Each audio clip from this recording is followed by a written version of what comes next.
pekerjaan lu banyak banget nih. Terus sekarang kan kayak gini nge-DJ gitu kan. Nah, lu pengen pas lu tua pekerjaan terakhir lu apa? Oh bagus. Wih bagus sih itu. Tumben keren. Tumben. Baru sekarang ya. Iya ya. Tumben. Enggak, saya nggak pengen punya pekerjaan. Pengennya jalanin bisnis saya kalau bisa. Bisnis apa? Apa Kalau aja? rencananya? Fashion pengennya. Cocok lah ya. Ya sih fashionnya bagus loh kamu. Iya. Unik. Tapi pas nanti lu tua kan pasti lu udah gak ngerti passion anak Belajar mbak, kan ada pelajaran belajar. Aja Araba ngomong jujur banget. Tahu passion muda. Udah Kan ada punya selera internet, pasti. ada internet.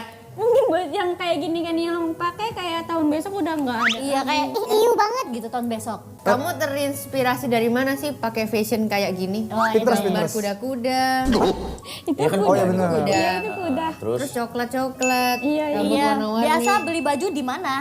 Apa sih mau dijawabnya apa dulu mbak? Yang punya aku dulu.